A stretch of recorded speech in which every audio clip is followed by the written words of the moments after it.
psicóloga vivió una experiencia cercana a la muerte y cuenta cosas increíbles. Vamos a ver qué nos va a decir. Una de las cosas que a mí más me parece fascinantes es estos temas de experiencias cercanas a las muertes, los ECM que llaman, ¿no? Cuando las personas sufren algún accidente, tienen alguna enfermedad, todas esas experiencias que está casi como que el límite en que la vida y la muerte, ¿no?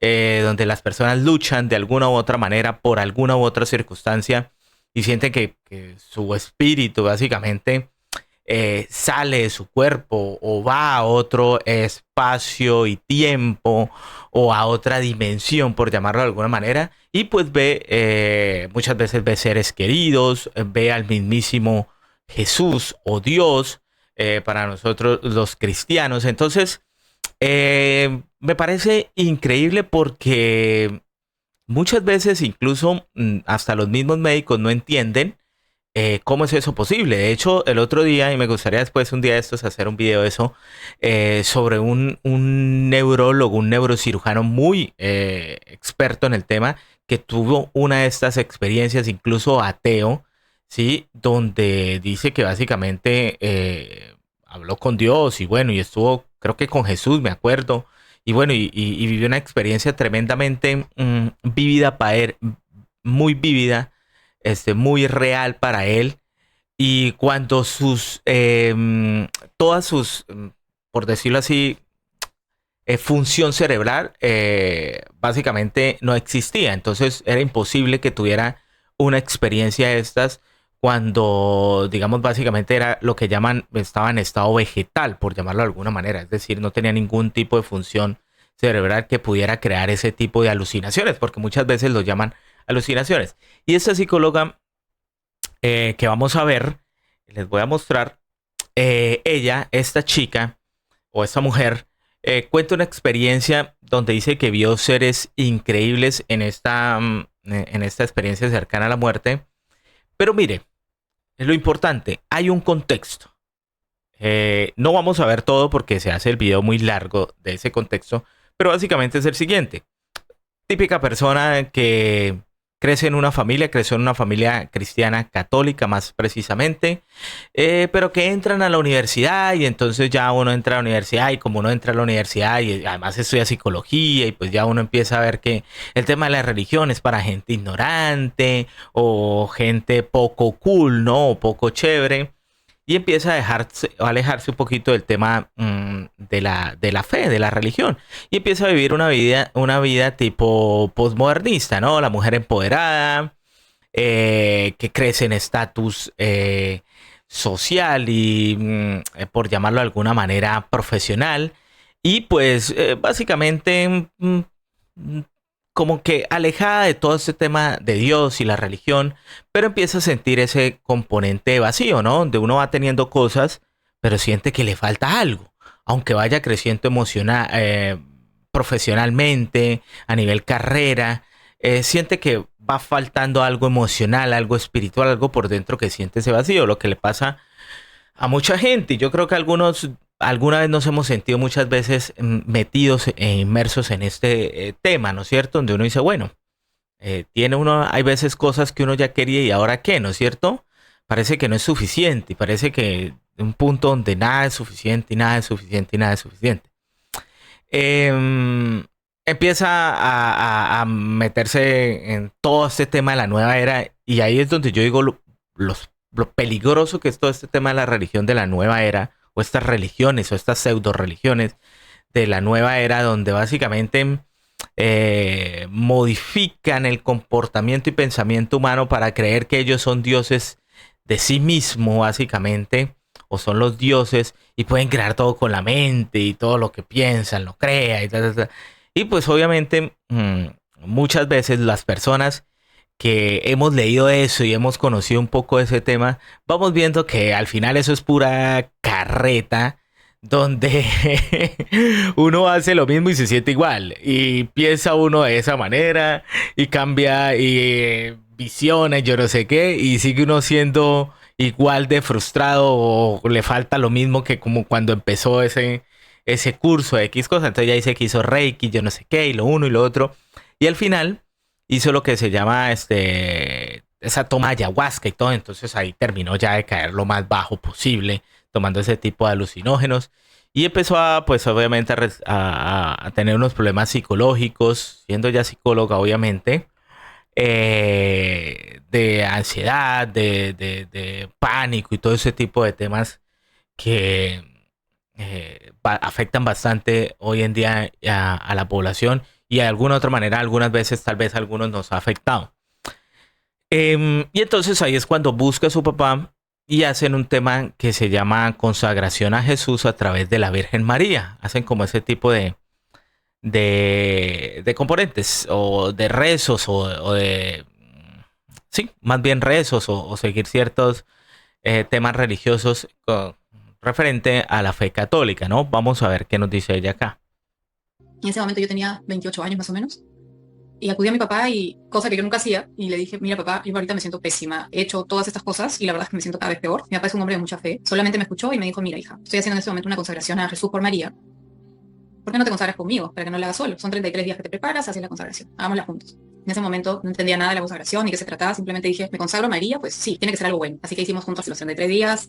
Nos consagramos juntos y empecé a sentir como que había una luz al final del túnel, como que había algo de esperanza en medio de mi situación. Pasaron unos años, estaba yo con otra pareja, estábamos viviendo juntos y salí embarazada, así que decidí tener a mi hija. En ese momento no pensaba casarme, no tenía ninguna intención de casarme, para mí el matrimonio era algo que no es para mí. Yo decía en ese momento, esto no es para mí, yo estoy bien sola, no necesito un matrimonio, atarme con nadie. Sin embargo, pues siempre tenía relaciones largas, porque en el fondo sí quería un compañero de vida, evidentemente. Entonces, bueno, decidí prepararme, toda la preparación para el parto, quería tener un parto natural, y al momento de dar a luz no pude tener el parto natural y me hicieron una cesárea de emergencia después de 16 horas de trabajo de parto. Y en ese momento, bueno, tuve a mi hija, regresé a la casa y me di cuenta que no me sentía bien. Toda la parte izquierda de mi cuerpo se había hinchado, desde la pierna hasta el brazo todo estaba hinchado, así como que me hubieran inflado. Estaba hinchado y todo duro y tenía fiebre pues altísima, 40. Me hicieron unos análisis y me dijeron, mira, ha entrado una bacteria por la cesárea y es estas bacterias que son muy agresivas, así que hoy en la noche tenemos que operarte porque tienes una septicemia o una sepsis. Tienes una infección generalizada por esta bacteria. En ese momento no entiendes nada, no sabes de qué te están diciendo, solamente sabía que tenían que operarme. Estábamos en la clínica, eran como las 11 de la noche, iba a entrar a sala de operaciones y en ese momento entró un sacerdote, me acuerdo, amigo de la familia, y me acuerdo que entró con una sonrisa y me dijo, mira, he venido a darte los sacramentos, la confesión después de muchos años, la comunión y los santos óleos que se dan a los enfermos. Entonces recuerdo que le pregunté, padre, ¿por qué los santos óleos? Yo no me estoy muriendo. Y me dijo, está bastante grave, pero vas a estar bien. En ese momento entendí la gravedad de la... Claro, ahí es donde uno piensa y dice, bueno, si viene con los santos óleos es porque ya apague la luz y vámonos, ¿no?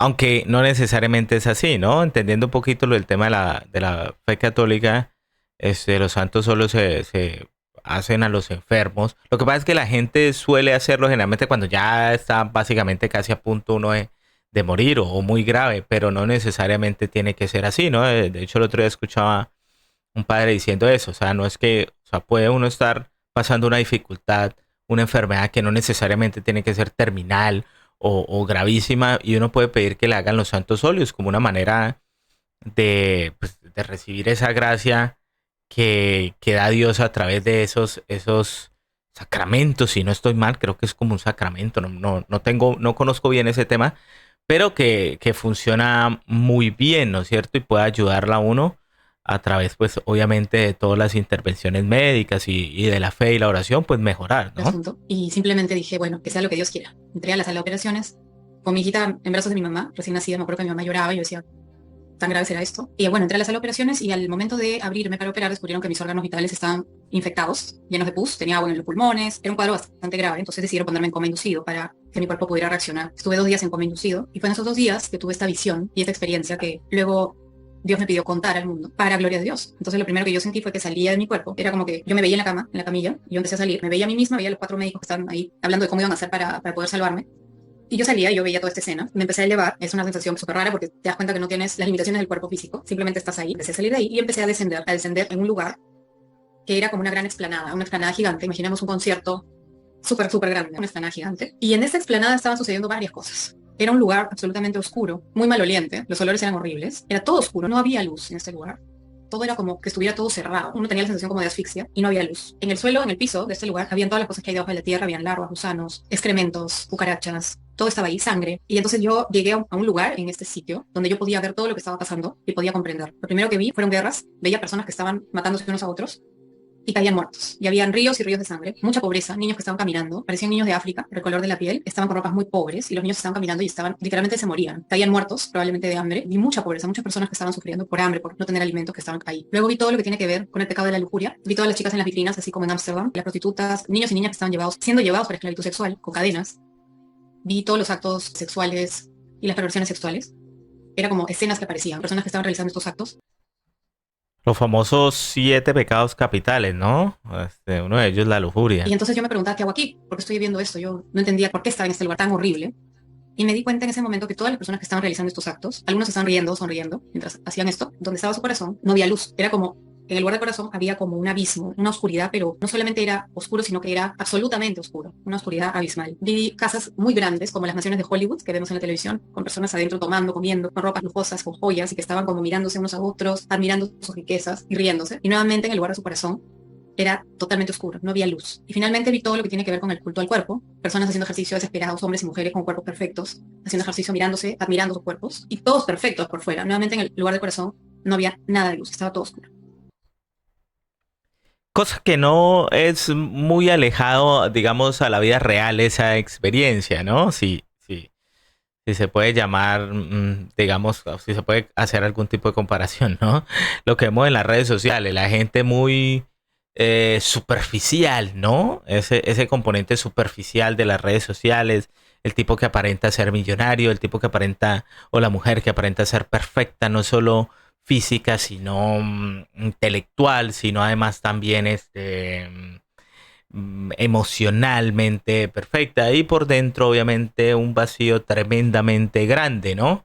Y pues eso suele suceder porque se deja uno llevar por el mundo, por llamarlo así, todo aquello que brilla del mundo, que al final nada de eso es oro aunque parezca, ¿no es cierto?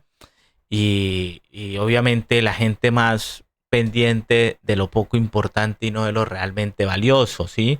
El amor al prójimo, el respeto a sus padres, ¿sí? El amor a sus hijos, a su familia, la empatía, la caridad, todo ese tipo de cosas importantes que nosotros debíamos desarrollar, ¿no? Deberíamos Entonces yo desarrollar. estaba en medio de todo esto mirando y pensando, ¿por qué estoy aquí? Yo no quiero estar aquí. La sensación de ese lugar era como que todo era falso, era una gran mentira. Todo era mentira, todo era falso, todo brillaba, pero era como una moneda falsa. Cualquier parecido con la realidad es pura coincidencia, ¿no? Con el tema de las redes sociales, ¿no? Una farsa terrible. Entonces tenía la sensación de que estaba en un lugar de absoluta mentira, de engaño, y la sensación era de terror, de pánico. Yo quería salir de este lugar. Yo no he hecho nada de estas cosas, yo he sido buena en mi vida, yo no he hecho daño a nadie, yo no he matado a nadie, yo, ¿por qué estoy acá? Y en medio de todas esas cosas, y de todas esas miles y miles y miles de personas que estaban ahí, había un ser que yo lo vi muy parecido a Marilyn Monroe, me acuerdo así, hermosa, una mujer perfecta. Y esta mujer estaba en el medio y ella le daba a cada uno lo que cada uno quería. Pero el aspecto de esta mujer, a pesar de que era hermosa, muy perfecta, era un aspecto como siniestro, daba miedo, daba terror cuando la veía. Me llamó por mi nombre, me dijo, hola Ariana, ven, yo te puedo dar todo lo que tú quieras, solo tienes que adorarme. Entonces yo le respondí, yo sé quién eres y no te creo nada. Además tú eres mujer y no me atraes. Y me sonrió, me dijo, no te preocupes, puedo convertirme en hombre. Y empezó a transformarse en un hombre guapísimo, perfecto, justo el tipo de hombre que a mí me gusta.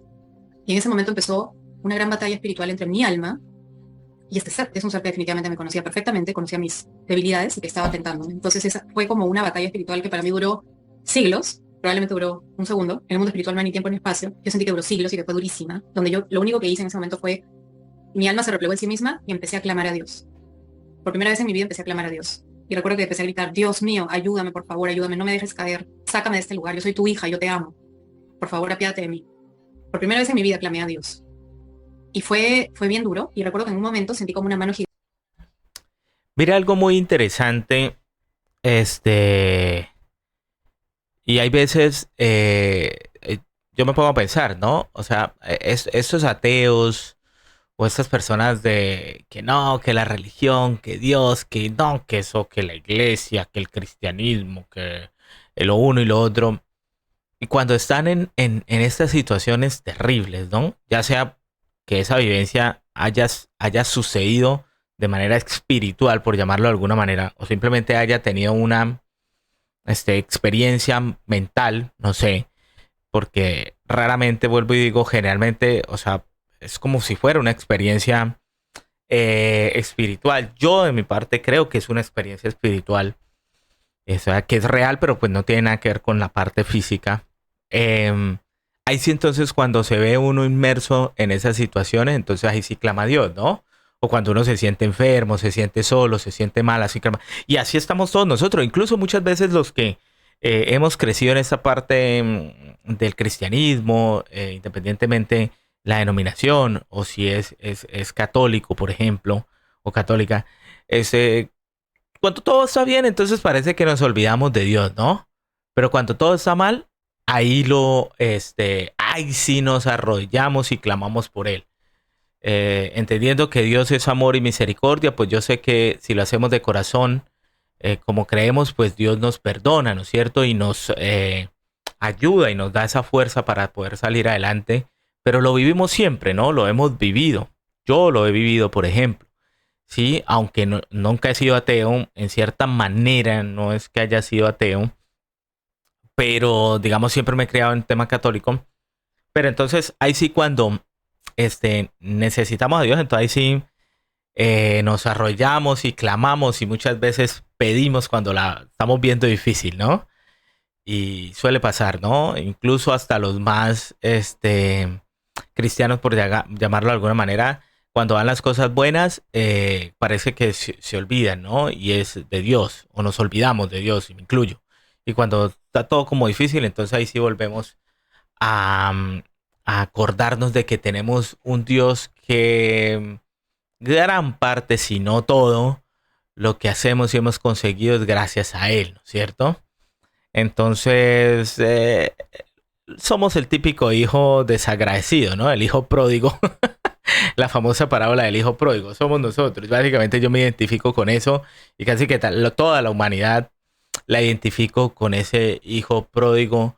Pero lo más importante, digamos, al final de la historia del hijo pródigo es que vuelva a casa, ¿no? Y la idea es que Dios siempre quiere, Jesús siempre quiere que uno vuelva a casa, ¿no? Y hay veces esas experiencias sirven para uno retomar el camino a casa, el camino de la verdad y de la salvación, ¿cierto? Gigante que me empezaba a sacar. Venía y me empezaba a sacar de este lugar. Y empecé a salir de ahí. Me empecé a elevar, a salir de este sitio. Ya lo veía como iba desapareciendo y yo seguía elevándome.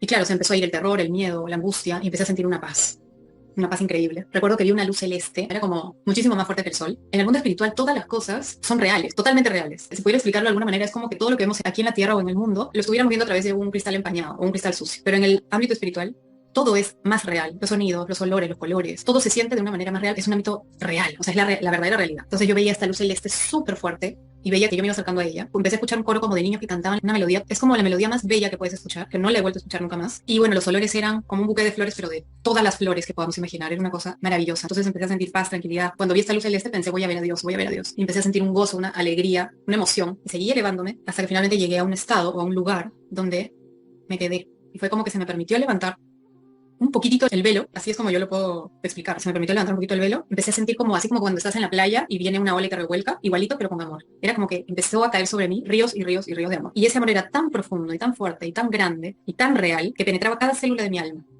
Y toda mi alma estaba llena de ese amor. Y seguía llegando y seguía llegando. Yo simplemente me dejé llenar. Simplemente me abandoné y me dejé llenar de ese amor. Es un amor que nunca he vuelto a sentir aquí en el mundo. No es el amor que siento por mi hija, por ejemplo, o por mis padres o por nadie. Es un amor que es muchísimo más fuerte, más puro, como si fuera así la esencia del amor, como la esencia de un perfume, la esencia real del amor. Entonces yo simplemente me dejé llenar. Llegó un momento donde simplemente pensé, ok, pero ¿por qué este ser me ama tanto si soy solo yo? Y me seguía llenando de amor y de amor y de amor. En ningún momento me sentí juzgada, en ningún momento nadie me habló o me dijo, oye Ariana, mira lo que has hecho, mira la vida que viviste. Me dejé llenar de este amor totalmente. Y en un momento quise devolver. Cuando estás en esta presencia de Dios y del amor de Dios, tu alma lo que quiere es devolver, quiere retribuir ese amor. Y al momento de querer devolver el amor, que me di cuenta para mi sorpresa, que toda mi vida, toda la vida que había llevado esos 33 años, había sido una vida vacía. Yo siempre había vivido pensando en mí, solamente en mí, en mis egoísmos. Era una persona muy egoísta. Siempre pensaba primero en mí, antes que en los demás, en estar bien yo, en lo que a mí me satisfacía. Incluso las cosas buenas que había hecho con pacientes o con amigos o con personas que necesitaban ayuda, siempre había sido para mí. Para mí. Qué lástima, pero al final, bueno, sucede que muchas veces cuando pasan este tipo de cosas es cuando muchas personas se dan cuenta, ¿no es cierto? Pero yo digo que si cada uno de nosotros hiciéramos un trabajo de introspección, sí que el 99.9% de las cosas que hacemos son bastante egoístas y al final en el fondo pues siguen siendo bastante vacías porque no generan nada algo bueno nada más que dentro de nosotros, pero ese algo bueno es tan pequeño y tan poco importante, aunque parezca desde fuera, pero interiormente es tan poco importante que por eso genera un vacío enorme, ¿no? ego, para satisfacerme a mí misma, para mi imagen con los demás, y nunca por verdadero amor. Entonces, en ese momento entendí que mi vida había sido vacía y que no tenía nada que devolver. Mis manos estaban vacías, no tenía nada que devolver. Sentí mucha vergüenza y mucha pena. Sentía que quería esconderme de vergüenza ante este amor abrazador, abrumador que seguía llegando. Y bueno, lo único que yo quería era quedarme en ese estado, al lugar donde siempre quise estar, al lugar de paz, al lugar de tranquilidad, de amor, de gozo infinito. Y solo quieres quedarte ahí. No te olvidas de todo, no piensas en nadie, ni en tu hijo, ni en nadie. Pero entendí también que no era en mi momento, tenía que volver, que esta era la oportunidad que tenía que tomarla. Entonces empecé a volver con mucha pena porque no quería salir, no quería volver. Recuerdo que empecé a volver y abrí los ojos como una película así de ciencia ficción, abrí los ojos y estaba con las 4 paredes blancas de UCI, estaba enchufada a 8 máquinas que sonaban. Mi cuerpo era como, no sé, parecía un estropajo. Mi cuerpo estaba hinchado por todos los medicamentos que me habían puesto, me habían entubado, me estaban poniendo adrenalina en el corazón, mis pulmones estaban pésimos, todavía no podía respirar bien, estaba con oxígeno, era un desastre. Y bueno, pensé inmediatamente, ha sido un sueño, qué lindo sueño. Entró mi mamá, primero entró el doctor, luego entró mi mamá y me acuerdo que le escribí porque no podía hablar. Y le dije, he visto algo. Y ella me dijo, escríbelo. Así que empecé a escribir lo que había visto. Estuve en la clínica 28 días más, mientras me seguían limpiando varias veces por dentro. Seguía con infección, tenía que matar la bacteria, un montón de antibióticos, estaba con mucho dolor. Pero nunca había sentido tanta paz, tanta tranquilidad. Simplemente sentía como que había vuelto a nacer. O sea, como que el bebé cuando abre los ojos y recién nació, así me sentía yo mirando todo por primera vez, descubriendo todo por primera vez, feliz, agradecida de estar viva y con una paz que nunca había sentido. Recuerdo que me iban a visitar amigas a la clínica y me decían, te veo diferente, pareces otra persona, estás feliz, tranquila, a pesar de todo el dolor físico que tienes, los cortes. En un momento dado me dijeron, no sabemos si vamos a amputarte el brazo, y yo, a pesar de eso, estaba feliz. Así que salí de la clínica y todo lo veía con otros ojos. Recuerdo que el primer reto fue que llegué a mi casa con mi hijita, con mi pareja, y veía ya las cosas con otros ojos. Entonces empecé a pensar, tengo que hacer una nueva vida. Sentía dentro de mi corazón muchos deseos de acercarme a Dios, así que lo primero que hice fue ir al grupo de oración donde yo pertenecía y contárselo al sacerdote, que era un sacerdote que tenía muchos dones, desgraciadamente falleció en la pandemia, y empecé a hablar con él. Obviamente el cirujano en la clínica me había dicho que todo era una alucinación por la anestesia y que no me preocupe, pero yo no podía entender cómo la anestesia me podía dar una alucinación que me causara tanta paz, tanta alegría, tanta paz, tanto gozo en mi corazón. No tenía sentido. Entonces hablé con este padre y le dije, ¿qué hago? Me dijo, ok, ponte a rezar, ponte a rezar. Yo en ese momento no sabía rezar bien, no sabía orar, así que empecé a orar sola, por primera vez en mi cuarto, a preguntar a Dios, ok, ¿qué? Me dijo, ok, ponte a rezar, ponte a rezar. Yo en ese momento no sabía rezar bien, no sabía orar, así que empecé a orar sola, por primera vez en mi cuarto, a preguntar a Dios, ok, ¿qué significa esto? Y ya en oración, el Señor me dijo claramente, todo esto ha sido un regalo que te he dado, ha sido una experiencia que te he dado para que la compartas con el mundo. Quiero que te proclames una mujer sana y liberada por tu Padre Dios. Esas fueron sus palabras textuales. Sana porque me sanó el cuerpo de esta septicemia y liberada porque empezó a liberar mi corazón. Muchos rencores, muchas penas, dolores con mi mamá por todo lo que había pasado cuando era adolescente, porque sentía que ella me había abandonado muchos años. Me acerqué a la iglesia, a la misa, a los sacramentos, a la oración constante por primera vez. Era como que sentía que, así como cuando uno necesita el oxígeno para respirar, yo sentía que necesitaba la oración para vivir. La buscaba, quería rezar, quería estar sola conmigo misma y rezar.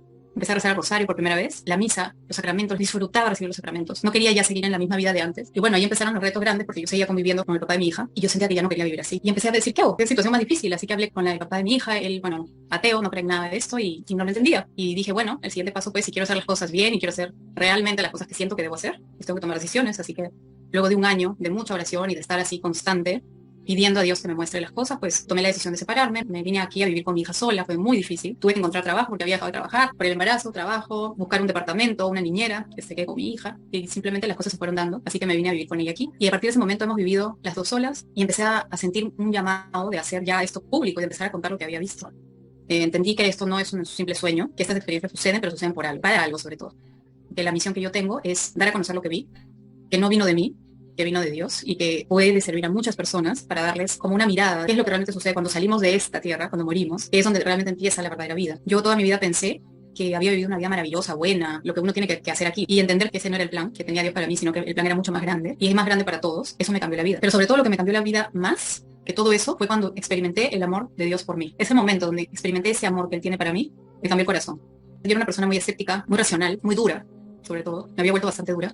Pero el amor de Dios cuando entró en mi corazón, cuando entró en ese momento en mí, de esa manera tan abrumadora, fue lo que me cambió todo. Porque nunca he vuelto a sentir esa paz, esa felicidad, ese amor tan puro. Entender que soy amada por Él, no solo yo, sino todos, me cambió la vida. Nunca pude volver a ser la misma. Entonces, pues ahora hago eso, doy el testimonio en diferentes grupos, diferentes personas, de todo tipo, personas creyentes, no creyentes, porque finalmente creo que todos necesitamos saber que no estamos aquí fortuitamente, todos tenemos una misión, que esa misión es maravillosa, y sobre todo que somos muy amados por nuestro Creador, infinitamente amados por Él. Creo que si todos supiéramos eso y lo experimentáramos, nuestra vida sería muy diferente. Yo lo tuve que vivir de esta manera un poco abrupta, un poco dura, en medio de un coma, para entenderlo, porque a veces somos así de duros y de escépticos. pero definitivamente la vida ahora es diferente, es mucho más bonita, es una vida con otra mirada, una vida que ya no va a lo material, que ya no va solamente a lo de acá, a lo que veo, a las sensaciones, sino que va siempre sabiendo qué es lo que me espera para la eternidad y saber que Dios me ama tanto y que quiere de mí algo mejor, quiere de mí que sea feliz, que sea plena, que ayude a otras personas a encontrar eso, es lo que me mantiene viva y lo que me hace todas las mañanas despertar y querer seguir ayudando a más personas. Así que esa fue mi experiencia y un poco lo que el mensaje de todo esto. Muy interesante, ¿no? Mm. Muchos que no creen en estos temas o estas experiencias dirán que pues como el médico simplemente fue una alucinación más y ya. Pero para otros que sí creemos, yo soy una persona que creo en eso, que creo obviamente como cristiano que hay otra experiencia espiritual más allá de esta experiencia física que llamamos vida, ¿sí? Y que pronto a través de estos inconvenientes, enfermedades, aspectos difíciles que mucha gente pasa, pues puede tener esas experiencias extracorporales, ¿no? Que son mucho más espirituales y que yo considero que son reales. Yo le creo, por ejemplo, yo le creo a ella. Además que cuentan un aspecto bastante interesante, ¿no? La diferencia, el amor que da Dios es un amor que uno ya no vuelve a encontrar en la vida real. Y tiene mucho sentido, porque pues el ser humano siempre es muy complejo, difícil, además con bastantes problemas nosotros tenemos de toda índole, ¿no? Emocional, mental, físico, ¿sí? Unos más, otros menos, pero los tenemos y obviamente es muy difícil uno vivir en este mundo donde básicamente lo que impera y reina es el egoísmo, es el materialismo, ¿no? Todo lo que importa es lo material, el progresismo y todas estas etapas del mismo. Y todo este mundo básicamente torcido y retorcido, que si hablamos de un Dios amoroso, bondadoso, justo, pues es entendible que la experiencia que uno vive con Dios pues no tiene ni siquiera uno puede tener un atisbo de lo que podría ser y todo lo que uno viva o consiga en esta tierra sigue siendo un mendrugo simplemente a comparación de lo que podría ser una vivencia con Dios, pero que depende mucho pues de lo que uno pueda también ser fiel a Dios, ¿sí? A Jesús, que es Dios para nosotros los cristianos, en el caminar de esta vida, ¿no es cierto? Para poder al final, en la otra, pues experimentar eso que uno nunca va a poder experimentar, esa plenitud, ¿no? Esa plenitud que llaman.